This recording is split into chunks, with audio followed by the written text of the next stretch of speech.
Apa yang melalaikan seseorang sampai kemudian baru sadar di alam kubur? Di antaranya apa? Alhaakumut. Nah, terlalu tertambat hatinya dengan dunia. Harta. Nggak dilarang memperbanyak harta, silahkan banyakin. Tapi untuk apa? Fi sabilillah. Taati Allah dengan harta itu. Maaf, jangan kebayang kalau fi sabilillah itu untuk infak saja. Cari kotak masjid. Ya, setanah kusir. Nggak begitu, kan ada konsepnya. Ini untuk yang di keluarga. Bagaimana kenyamanan di rumah, bikin rumah yang nyaman sehingga punya musalla. Ya, anak-anak sekolahkan di tempat yang mengenal Allah, tingkatkan kualitasnya. Pakai untuk umrah, pakai untuk haji. Lihat saudara-saudara di samping. Setelah itu lebarkan. Baru ada babnya lagi setelah orang tua, saudara, kerabat, ada anak yatim, baru dibuka untuk umum. Itu ada pahalanya. Nah sekarang pandai-pandai dengan harta, antum menghitung kebutuhan sebulannya berapa. Tabungan pemetaannya berapa. Nah yang lewat dari situ, itu titipan Allah, bekal antum untuk mendapatkan ridhonya. Sebelum diambil. Antum gaji 30 juta, kebutuhan rumah tangga 15 juta, tabungan 5 juta. 10 juta itu bekal tabungan antum tuh akhirat. Maka babnya keluarkan di Quran. Apa bab ibadah lewat harta? Tunggangi itu. Jangan terlalu bergantung. Nanti begitu meninggal baru sadar. Mau balik lagi nggak bisa. Antum sekarang punya kedudukan. Suatu saat hilang kedudukan itu. Pelajari bab tentang fikih kedudukan. Bagaimana menaati Allah lewat kedudukan. Bikin kebijakan yang baik. Sebelum meninggal. Antum lagi belajar sekarang. Taati Allah lewat ilmu. Bagaimana cara belajar yang benar. Sebelum meninggal. Ada yang kerja mengumpulkan harta aja. Ya, ada yang mengumpulkan, hitung sebanyak-banyaknya sampai lupa, tidak menjadikan semua itu sebagai bekal pulang. Selanjutnya, Al-Adiyat ayat 9. Afala ya'lamu idza bu'athira ma fil qubur wa husila ma fis. Tuh. Ini untuk pelaku maksiat. Yang banyak berbuat maksiat. Apa nanti enggak malu dan enggak khawatir kalau itu diungkap di alam kuburnya? Silahkan Anda tutup-tutupi saat di dunia. Tapi kalau nggak ditaubati, di alam kubur akan terasa. Saya ulangi, di alam kubur akan terasa. Silahkan tutupi. Jadi ada dua tipe pelaku maksiat ini. Yang pertama, pelaku maksiat yang menutupi kemaksiatannya, tapi tidak taubat. Ya, awas, ini tipe pertama. Yang saya maksudkan pelaku yang tidak taubat ya, bukan yang taubat. Jadi pelaku maksiat, dia sadar dia maksiat. Dia bisa tutupi dari manusia, tapi dia pilih nggak tobat.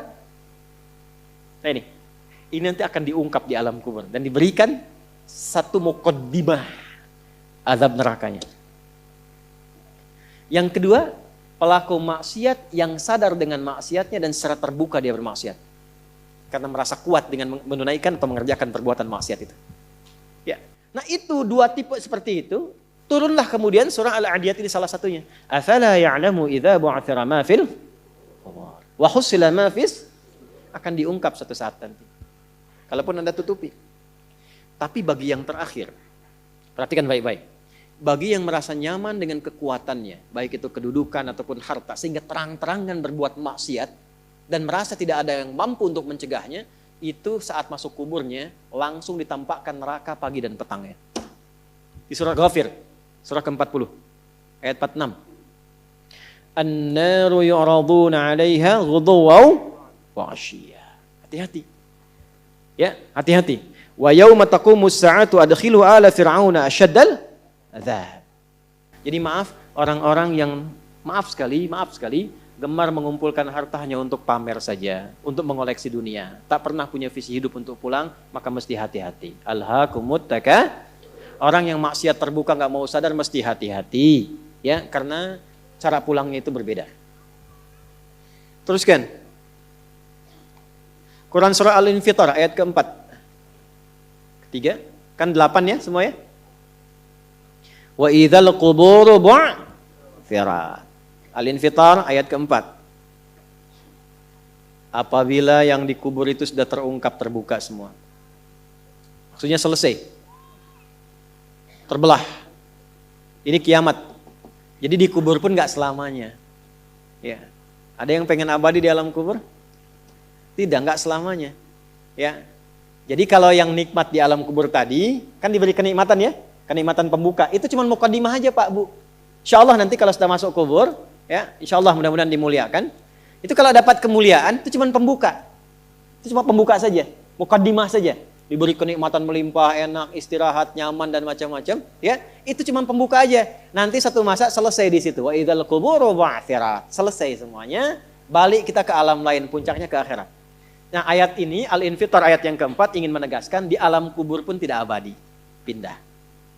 Oh, berarti yang pelaku maksiat tadi menyimpulkan nggak apa-apa kan cuma sementara mimpinya bangun. Iya, Cepi, cuma saat bangun lebih dahsyat.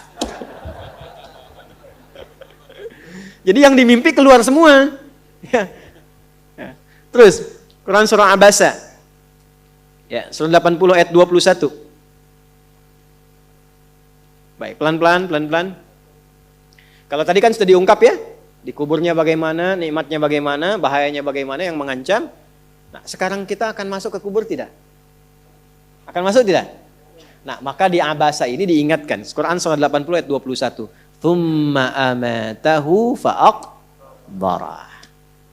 Orang yang hidup itu satu saat pasti akan diwafatkan. Kalau sudah wafat akan dikuburkan. Di semua kita tidak ada yang bebas dari penungguan di alam kuburnya. Tadi tunggu. Nah, ini, CAQ semua kan? Calon alam kubur. Kita akan masuk nih. Jadi Allah sadarkan mumpung masih hidup, dari dua kejadian tadi, ambil ibrahnya, siapkan diri kita, karena kita nggak akan bisa menolak kematian. Kalau sudah wafat, pasti dikubur. Teruskan dulu ya, kita agak cepat. Al-Mumtahanah ayat 13.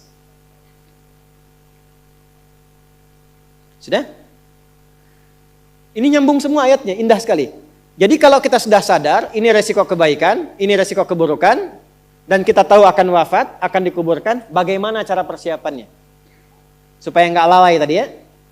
Maka Al-Mumtahanah ayat ke-13. Ya ayyuhalladzina amanu la tatawallaw qauman ghadiballahu alaihim. Qad ya'isu kama ya'isal kuffara min apa? Ashabil kubur. Maka jangan banyak bergaul dengan orang-orang yang menjauhkan kita dari ridha Allah subhanahu wa ta'ala. Cari teman yang baik sekarang. Pertama, maaf, bikin kebaikan di rumah tangga dulu. Itu kan teman hidup. Ya. Awas, hati-hati. Kalau melihat istri kurang baik atau sebaliknya, jangan dihakimi, jangan difonisi. Justru Allah kirimkan antum itu untuk menebarkan kebaikan dan menyempurnakan kesemaan bersama. Jelas? Jadi sekarang yang dilakukan teman hidup dulu. Rubah jadi baik dulu. Anak-anak jadi baik dulu. Setelah itu cari tempat tinggal yang baik. Bergaul dengan orang baik. Antum yang kuliah cari teman yang baik. Antum yang kerja cari teman yang baik. Maaf. Kalau ada tawaran, kedudukan, hartanya berlipat, tapi menjauhkan Anda dari Allah, ingat ini. Tsumma amatahu fa'aqbarah. Ingat saat ditawari itu Anda meninggal. Dikubur. Dan ingat ancamannya. Ingat pasalnya tuh. Ya, ingat suratnya. Paham? Nah, karena itu masukkan ayatnya, jangan sekali-kali menjadikan keadaan di sekitaran kita justru memperkuat datangnya ancaman Allah dan nestapa saat kembali ke alam kuburnya. Bahkan orang-orang yang tidak beriman pun, yang buruk pun, yang beriman tapi maksiat pun, itu sejatinya ketika temannya masuk ke kubur gak mau ikut-ikutan. Makanya disindir oleh Allah. Hei, kamu ini sadar gak sih? Orang yang mengajak kamu maksiat itu, lihat temannya meninggal pun, temannya wafat pun, dia gak pengen ikut. Kadang-kadang dia abaikan. Coba lihat. Ya, ada pimpinan misalnya, tingkat tertinggi. Lihat anak buah bawahnya misalnya. Menjalankan tugas bahkan dari dia untuk berbuat salah, berbuat maksiat. Ya, apakah mengedarkan narkoba atau misalnya membackingi kegiatan yang tidak baik. Lalu tiba-tiba dia wafat. Apakah peduli atasannya? Tidak. Yang ada yang terjadi jangan bawa-bawa atasan, padahal dia yang nyuruh. Terus Anda mau jadikan teman yang seperti itu? Dia pada kawannya saja nggak bertanggung jawab. Dengan imannya saja dia nggak peduli. Kalau dia dengan Allah saja nggak peduli, kenapa Anda dia jadikan teman? Dan kenapa Anda menjadikannya dia teman? Kalau bahasa anak sekarang tuh begini, Allah aja dia gituin, apalagi kamu. Ya kan? Ya, Nabi aja dia cuekin, apalagi kamu kan? Ini peringatan Quran, ini bukan dari saya, ini peringatan Quran. Jangan sekali-kali Anda dimanapun Anda berdinaskah, tugas formal, Anda berdagangkah, jangan berteman dengan orang menyimpang. Karena saat Anda susah pun yang akan peduli. Temannya aja yang sama-sama berbuat menyimpang, dia sisihkan, apalagi Anda. Paham? Teruskan. Quran surah ke 35 Fatir ayat 22. Wa ma yastawil ahya'u wal amwat. Innallaha yasma'u man yasha' wa ma anta bimusmi'in man fil qubur. Kalau Anda masih belum sadar juga, kata Allah, hei, kamu ini masih hidup, masih punya harapan, masih punya bekal. Kalau sudah meninggal, nggak sama keadaan orang hidup dengan wafat. Mumpung kamu masih hidup, karena kalau sudah meninggal, temanmu yang meninggal pun kamu nggak bisa dengar suaranya. Cuma saya yang tahu keadaan di alam kubur. Karena saya tahu, kata Allah, dan saya punya Rahman dan Rahim, dengan sayang saya sampaikan kepadamu. Karena sayang saya. Ibu maaf, kalau ada anak misalnya, ingin berbuat menyimpang, ibu cegah tidak? Kenapa? Karena ibu sayang. Karena itulah ibu saking sayangnya, maaf, jangankan anak lahir, di dalam saat dikandung pun bukankah dijaga dari yang mafsadat? Dijaga dari yang merusak. Ibu kalau sedang mengandung, mau nggak makan makanan yang kotor? Makanan yang merusak? Tidak kan? Kenapa? Karena sayang kepada bayi yang dikandung, janin yang terkandung. Di tempatnya pun disebut oleh Allah dengan rahim. Karena ada rahim, dijaga betul. Miring kanan susah, kiri susah, telungkup gak mungkin. Dijaga supaya apa? Supaya di dalamnya merasakan ketenangan. Karena apa? Karena ada tempat disebut dengan rahim. Nah, Allah itu sifat rahim melekat kepadanya. Karena sayang dengan kita, diingatkan. Bahasa bebasnya gini, karena saya sayang engkau dengan rahimku. Karena saya cinta kamu dengan rahmanku. Jangan sampai masuk kubur, kamu tersiksa, kamu nestapa. Karena beda antara hidup di dunia dengan kehidupan di kubur. Mumpung masih hidup, cari bekal. Karena engkau tak mampu mendengar apa yang terjadi dalam kubur. Jadi kalau tadi Allah sampaikan, jangan bergaul dengan yang begini, jangan terlena dengan yang seperti ini. Itu karena Allah sayang dengan kita. Itu saja. Jelas ya? Ya, jadi kalau nggak sayang, nggak akan mungkin diingatkan. Teruskan. Al-Hajj ayat ke-7. Yang ketujuhnya Al-Hajj ayat ke-7. Wa anna as-sa'ata atiyatun la raiba fiha wa anna Allah yab'atsu man fil qubur. Tapi jangan khawatir, sekalipun engkau masuk ke alam kubur, kata Allah, karena sayang, aku pesankan berbekal dari sekarang. Di alam kubur aku penuhi nikmatku kepadamu. Tapi itu cuma sementara, besok-besok selesai aku bangkitkan semua kalian, aku tepati janjiku untuk memberikan surga kepadamu. Karena itulah orang yang baru mau meninggal dalam sakaratul mautnya, kalau benar dia mengikuti apa yang Allah pesankan dari ayat-ayat tadi, maka Allah berikan pendahuluan sebelum masuk kubur. Ditampakkan bahkan surganya di hadapannya, dimasukkan dalam golongan hambanya, ditenangkan saat wafatnya. Ya ayyatuhan nafsul mutmainnah, irji'i ila rabbika radiyatan fadkhuli fi wadkhuli. Nah, jannahnya ditampakkan. Terakhir, At-Taubah ayat 84. Quran surah At-Taubah ayat 84. Kalau ada orang yang tidak peduli dengan peringatan ini 7 ayat nih, itu pesannya. Ini bukan ilmu ta'ati ya, untuk mengingatkan saja. Kadang kita sulit ya, tapi kalau antum ngambil jurusan yang sama, itu insya Allah mendapatkan kenikmatannya. Contoh begini misalnya, kenapa ada ayat di Quran itu jumlah bilangannya sama, serupa dengan lawannya.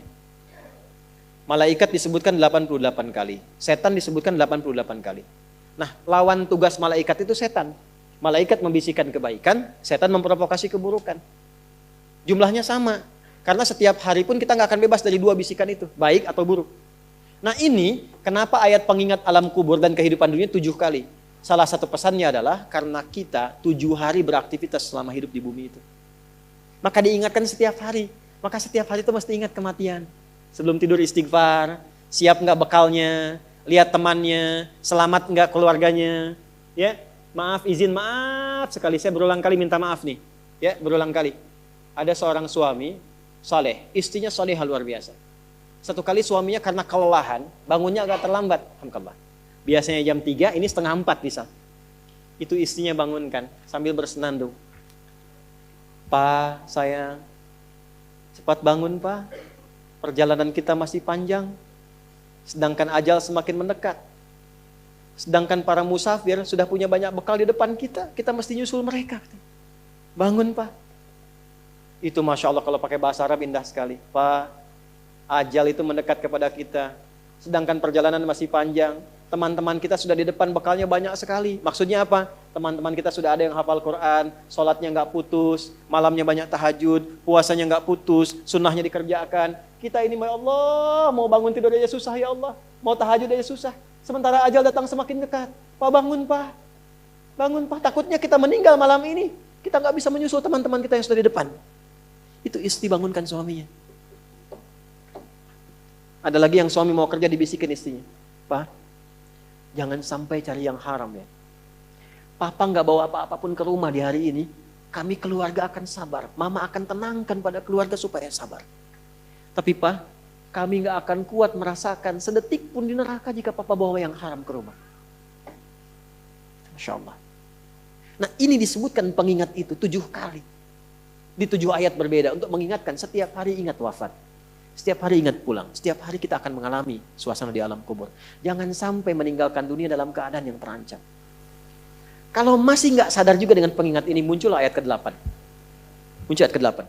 Di At-Taubah ayat 84. Tempatnya pun At-Taubah. Ngajak taubat dulu sebelum diingatkan. Tapi dasar karena nggak pengen taubat juga, maka munculnya ancaman. Kalau ada yang masih nggak peduli, bahkan ada orang Islam yang masih bertahan dengan keburukannya, menampakkan ke orang lain dengan sifat nifaknya, maka turun ayatnya. Wala tusalli ala ahadim minhum mata abada. Wala taqum ala qabri. Allahu akbar. Innahum kafaru billahi wa rasuli wa matu wa hum fasiqun. Kalau ada yang masih begitu, dan Anda lihat diingatkan susah, masih menampakkan kemaksiatan, Allah langsung memberikan ancamannya. Kalau dia bertahan demikian sampai dengan wafat, gak usah disolatkan. Jangan sampai berdiri di depan kuburnya katanya. Kurang apa lagi? Tiap hari diingatkan. 7 kali, 7 hari beraktivitas, 7 kali diingatkan. Diberikan kasih sayang, diarahkan pada yang benar. Ditunggu sampai tobat, tapi masih mengancam. Masih menampakkan kehebatannya sampai dia wafat. Maka peringatannya apa? Orang-orang yang sengaja menantang berbuat maksiat, menghalalkan dosa yang besar, itu dihukumi oleh Quran. Kafaru billah. Yang menghalalkan dosa besar itu dihukumi kufur. Tapi jangan sembarangan, ya, jangan sembarangan menghukumi. Karena ada yang punya otoritas di situ. Gak boleh Anda sembarangan, ini kufur, ini togut, ini gak boleh. Gak boleh. Ada yang punya otoritas. Dan ada yang paham fikihnya. Gak boleh sembarangan. Hati-hati kalau ada aliran mengajak Anda, ini togut, ini aja, bunuh aja, tembak aja, tinggalkan itu. Tinggalkan. Karena ada yang punya otoritas untuk menentukan klasifikasi mana yang benar, mana yang salah, mana yang ini, mana yang begitu. Jangan sampai terbawa pada aliran demikian. Jelas ya? Baik. Tapi kalau ada yang nekat berbuat maksiat sampai wafat, kata Allah, Nabi pun sampai dilarang. Jadi ini ayat turun tentang Abdullah bin Ubay bin Salul yang hidupnya mengaku muslim tapi banyak sekali menyakiti Nabi. Banyak berbuat maksiat, bahkan merencanakan pembunuhan kepada Nabi. Ditampakkan oleh Allah, begitu Nabi ingin menampakkan sisi kemanusiaan dengan menyolatkannya, turunlah ayat ini. Jangan disolatkan Muhammad. Jangan disolatkan. Biarnya sama teman-temannya. Jadi biasanya orang munafik ketemu munafik lagi. Ketemu munafik lagi. Hati-hati. Jangan sampai yang menyolatkan itu sesama munafik, sama perbuat maksiat. Orang Islam dilarang yang beriman yang baik, bahkan wala taqum ala qabri. Ke kuburnya pun jangan diantar. Jangan berdiri di depannya. Jangan sampai terancam demikian. Karena itu kalaupun ada yang nampak ciri-cirinya, kita doakan supaya kembali ke jalan yang benar. Kita tunjukkan kebaikan dengan lemah lembut. Supaya dengan itu sadar dan menjadi bagian dari orang-orang beriman yang mendapatkan ridha Allah Subhanahu wa taala. Apalagi kalau itu bagian dari keluarga. Paham?